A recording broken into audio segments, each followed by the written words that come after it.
నమస్తే sir. Sir, కొమ్మినేనిపై SC ST చట్టంపై judge అభ్యంతరకరం. నిన్న ఆయనకి రిమాండ్ విధించడం జరిగింది ఈ నెల 24 వరకు. అయితే ఈ సెక్షన్లను ఎలా నమోదు చేస్తారు? గతంలో కూడా నేను పదే చెప్పాను.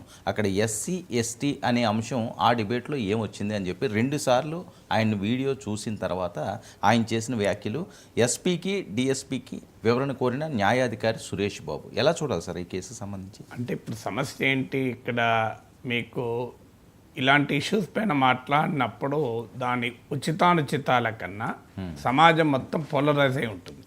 ఇప్పుడు ఒకవైపు ఏమో కొమ్మినేని తీవ్రమైన నేరం చేశాడు, ఆయన సంగతి తేల్చాలి అనే పోలరైజేషన్, ఇంకోవైపు ఏమో ఆయన ఏమీ తప్పు చేయలేదు అనే పోలరైజేషన్.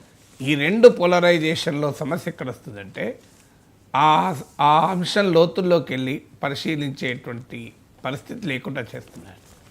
ఒకటి, ఆ డిబేట్లో కొమ్మినేని వారించి ఉంటే కరెక్ట్, అది వారించాల్సి ఉండే, వారించలేదు. వారించకపోగా ఒక రకంగా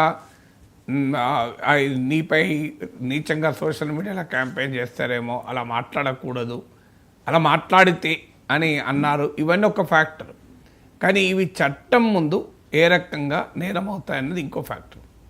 so what is unethical, what is improper and what is seriously illegal, రెండింటి మధ్య తేడా ఉంది. అనైతికం ఏంటి, అభ్యంతరకరం ఏంటి ఒక డైమెన్షన్ అయితే, చట్టంలో ఏ అంశం ఆధారంగా ఇది నేరం అవుతున్నది ఇంకో అంశం. ఈ రెండింటి మధ్య తేడా ఉంది. ఇప్పుడు ఒక అన్యాక్సెప్టబుల్ బిహేవియర్ వేరు, సివియర్లీ లీగల్లీ పనిషబుల్ బిహేవియర్ వేరు. ఈ 2 తేడాలు ఉంటాయి. చాలామందికి ఈ తేడా అర్థం కాక గందరగోళపడుతుంటారు. ఇప్పుడు ఇక్కడ కొమ్మినేని డిబేట్లో ఇంప్రాపర్గా ఉన్నారా, ఆయన అలా ఎలో చేసి ఉండాల్సింది కాదు ఒక గెస్ట్ను, అలాంటి వ్యాఖ్యల్ని వెంటనే మోడరేటర్ ఖండించాలి, ఇదంతా ఒక ఆస్పెక్ట్ అయితే, అది లీగల్గా ఏ రకంగా క్రైమ్ అవుతుంది అనేది ఇంకో ఆస్పెక్ట్. కానీ ఈ డిబేటు అనే అంశం కన్నా దీన్ని నేను నిన్న కూడా చెప్పాను, కొమ్మినేని అరెస్ట్ ఇది political decision, not just legal decision. Not just ఇప్పుడు ఆ డిబేట్లో ఆయన మాట్లాడిన అంశం ఒక కారణమైన నిర్ణయం వెనకాల ఖచ్చితంగా రాజకీయ నిర్ణయం అది. ఎందుకంటే అలాంటి అవకాశాన్ని కొమ్మినేని డిబేట్ ఇవ్వచ్చు ప్రభుత్వానికి, కానీ ఆ నిర్ణయం వెనకాలన్నది ఖచ్చితంగా రాజకీయమే. ఇప్పుడు అది కొమ్మినేని కాక సాక్షి కాకపోతే, అది వేరే జనరల్ ఛానల్లో వచ్చుంటే బహుశా దాన్ని ఖండించే వాళ్ళు ఇంత వివాదం అయ్యేది కాదు. సో అందువల్ల పొలిటికల్ అయినప్పుడు ఏమవుతుందంటే, అడ్మినిస్ట్రేషన్ గతంలో జగన్ ప్రభుత్వమైనా ఇప్పుడు చంద్రబాబు ప్రభుత్వమైనా అత్యుత్సాహాన్ని ప్రదర్శించి కొన్ని లక్ష్యాలతో కేసులు పెడుతుంటారు. ఇప్పుడు ఉదాహరణకు కొమ్మినేని పైన నువ్వు కేసు పెట్టావు అనుకోండి, ఇలా ఎందుకు మోడరేటర్ నువ్వు ఇలా అవకాశం ఎందుకు ఇచ్చావు, ఈ కేసులో బెయిల్ వచ్చేస్తుంది. ఇప్పుడు ఈ ఎస్సీ ఎస్టీ అట్రాసిటీస్ కేసు బహుశా నేను మొత్తం జ్యుడిషియల్ రిమాండ్ అదంతా చదవలేదు, ఆ కేసు రిమాండ్ రిపోర్ట్ అంటారు. బట్ డెఫినెట్గా case SC ST atrocity case అని నేను మీడియాలో కూడా చూశాను.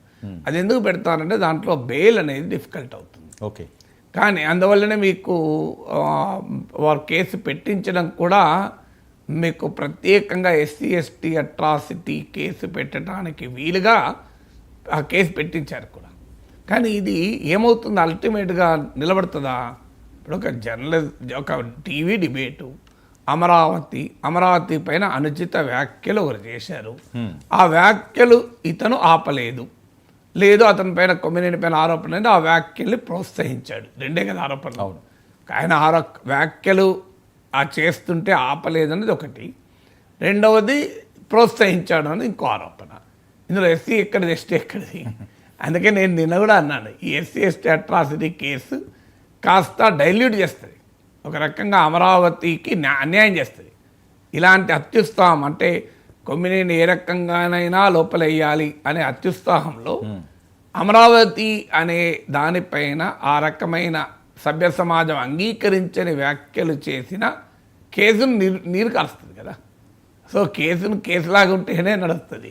నువ్వు ఇప్పుడు ఏమవుతుంది, మీరు అన్నట్లు జడ్జి అభ్యంతరాలు చెప్పడం, ఇందులో ఎస్సీ ఎక్కడుంది, ఎస్టీ ఎక్కడుంది, ఇలా అట్రాసిటీ ఎక్కడుంది ఎస్సీ ఎస్టీల పైన. సో అనే క్వశ్చన్ వస్తుంది కదా. అవును. సో అందువల్ల ఎప్పుడు కూడా పొలిటికల్ ఎస్టాబ్లిష్మెంట్ తమ పొలిటికల్ ఎక్స్పీరియన్సీ అంటారు, అంటే ఆ రాజకీయపరమైన ఆలోచనతో కేసులు ఫ్రేమ్ చేస్తే ఆ కేసులు అల్టిమేట్గా న్యాయస్థానాల ముందు నిలబడవని వాళ్ళకు కూడా తెలుసు. కానీ వాళ్ళ లక్ష్యము ఏదో 5 ఏళ్ల జైలు శిక్ష 4 ఏళ్ల జైలు శిక్ష పడతానికి కాదు. వాళ్ళకు కూడా తెలుసు ఇలాంటి కేసుల్లో సివియర్ పనిష్మెంట్ ఏమీ ఉండదు.